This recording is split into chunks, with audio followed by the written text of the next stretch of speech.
नमस्कार साथियों। अगर आप गिटार सीखना चाहते हैं, घर बैठे अगर आप गिटार सीखना चाहते हैं तो हमारे इस चैनल को, जिसका नाम है कृष्णा गिटार क्लासेस, को ज्वाइन कर सकते हैं, सब्सक्राइब कर सकते हैं, शेयर और लाइक कर सकते हैं।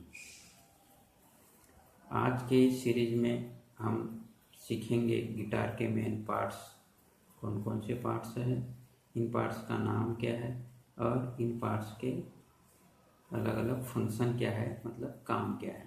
सबसे पहले देखेंगे इस वाले पोर्शन को, गिटार के इस पोर्शन को बोलते हैं हेड। ये वाला पोर्शन जिसमें ऊपर 3 ट्यूनिंग कीज होती है और नीचे 3 ट्यूनिंग कीज होती है। इन ट्यूनिंग कीज का काम होता है इन स्ट्रिंग्स को, इन तारों को ट्यून करने का मतलब है सही एक नोटेशन पर लाकर इनको फिक्स स्टेबल बनाए रखना। इसके बाद जो ये स्ट्रिंग्स जो होती है, इन स्ट्रिंग्स के अलग अलग नाम हैं। Strings number 1, 2, 3, 4, 5, 6। इन स्ट्रिंग्स को अगर नोटेशन के हिसाब से अगर याद करें तो इन स्ट्रिंग्स का नाम होता है E, B, G, D, ये और फिर से E। ऐसे बहुत कन्फ्यूजन होता है कि इसका नाम कैसे याद करें। कई बार याद करते हैं, भूल जाते हैं कौन सी स्ट्रिंग है, कौन सी जी है, क्या है। इसलिए मैं आपको एक निमोनिक टेक्निक्स दे रहा हूँ। उस टेक्निक की हेल्प से आप कभी भी इसके नाम भूलेंगे नहीं। आपको हमेशा इन स्ट्रिंग्स के नाम बाय हार्ट याद हो जाएंगे। तो अपने नोटबुक में आप इसको नोट कर लेंगे और 2-3 बार अगर इस वर्ड को पढ़ेंगे, इस सेंटेंस को पढ़ेंगे तो आपको इसके सारे नाम याद हो जाएंगे। तो इसका है every boy get dinner at evening. फिर से दोहराऊंगा, every boy get dinner at evening. बस आपको इस सेंटेंस को याद रख लेना है और सीक्वेंस तो आपको पता ही है। नंबर 1 नीचे से होगा, इस तरीके से ऊपर जाते हुए 6 स्ट्रिंग ऊपर तक हो जाएंगे। तो वो कि आपको ये सब चीज़ें समझ में आ रही होंगी। ये जानना इसलिए ज़रूरी है क्योंकि आगे चलकर जब आपको बोला जाएगा कि ई स्ट्रिंग पे प्रेस कीजिए, बी स्ट्रिंग प्रेस कीजिए, तो उस टाइम पे आपको कन्फ्यूजन नहीं होगा कि ई स्ट्रिंग कौन सा है, बी कौन सा है, डी, ए और फिर से ई स्ट्रिंग कौन सा है। तो ये आपको बड़ी आसानी से याद हो जाएगा। चलो आगे बढ़ते हैं। इसमें आप देख रहे होंगे ये वाला जो पोर्शन है इसको फ्रेट बोर्ड या फिंगर बोर्ड कहते हैं। यहाँ से लेकर के यहाँ तक का जो पोर्शन है ये इसका फ्रेट बोर्ड या फिंगर बोर्ड होता है।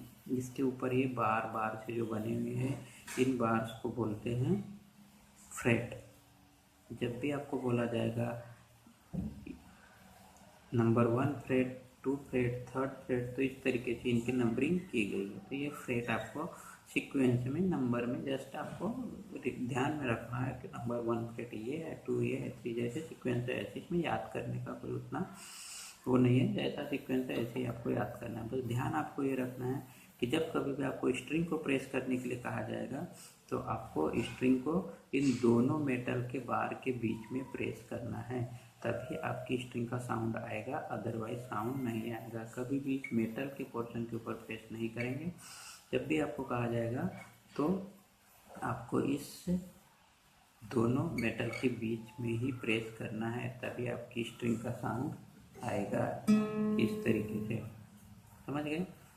तो उसके बाद में इसके बीच में आप देख रहे होंगे वाइट स्पॉट्स ये बने हुए हैं। इनको क्या फ्रेट मार्कर्स बोलते हैं। इसलिए दिए जाते हैं क्योंकि आपको एक आइडिया हो जाए कि नंबर 3 फ्रेट कौन सा है, 5th कौन सा है, 7th कौन सा है। तो ये बेसिकली प्राइम नंबर पे और नंबर पे ये दिए हुए हैं 3, 5, 7, 9 ऐसे करके इसमें इनके मार्क्स दिए होते हैं। तो इनको इतना याद रखने की ज़रूरत नहीं है। आप ऐसे बार बार देखने की बजाय आप ऐसे ही इन मार्क्स को देख करके इजीली याद रख सकते हैं कि कौन सा फ्रेट है, कौन सा स्ट्रिंग है। तो स्ट्रिंग का तो मैंने आपको बता दिया कि नंबर 1, 2, 3, 4, 5, 6 से स्ट्रिंग, इनके क्या नाम है, नोटेशन क्या है, और फ्रेट का नंबर 1, 2, 3, 4 इस तरीके से। बस बेसिकली यही चीज़ आपको याद रखना होगा कि स्ट्रिंग कौन सा है, नोटेशन कौन सा है और फिर उसके बाद में कॉर्ड कैसे बनेगा, बेसिक कॉर्ड्स वगैरह तो आपको मैं अगली क्लास में बताऊँगा। उसके बाद आगे बढ़ते हैं, ये पार्ट्स आपको समझ में आ गया होगा। इसके बाद हम आगे बढ़ते हैं, इस पार्ट्स को बोलते हैं बॉडी पार्ट्स। बॉडी पार्ट्स के अंदर बेसिकली गिटार की मेन बॉडी होती है, यहाँ पे जो दिखाई दे रहा है ये साउंड होल होता है और इसको बोलते हैं ब्रिज। ब्रिज का काम होता है स्ट्रिंग को होल्ड करके रखना, फिक्स करके रखता है। साउंड होल का काम होता है साउंड प्रोड्यूस करना। जो भी हम स्ट्रिंग को हिट करेंगे, स्ट्राइक करेंगे, तो उसके बाद में जो साउंड आता है इस पोर्शन का काम होता है उस साउंड को और एम्पलीफाई करके प्रोड्यूस करना। तो आई होप कि आपको ये सब चीज़ें समझ में आई होगी। बेसिकली गिटार के मेन पार्ट्स क्या होते हैं और इनके पार्ट्स को नोटेशन वगैरह, इनका फ्रेटबोर्ड का नाम, स्ट्रिंग्स के नाम, ये सब चीज़ें आपको समझ में आ गई होंगी। अगर एक बार में समझ में नहीं आता है तो आप वीडियो को डबल से रिवाइज करके देख सकते हैं। मैं इतना फास्ट इसलिए जा रहा हूँ क्योंकि हमें बहुत कुछ सीखना है। आगे चल के हम सीखेंगे स्केल्स क्या होती है, कॉर्ड्स क्या होते हैं, मोड्स क्या होते हैं और अलग अलग टाइप के रिदम्स क्या होते हैं, क्योंकि गिटार में हमें रिदम भी सीखना होगा, कॉर्ड्स भी सीखने होंगे, स्केल भी सीखनी होगी।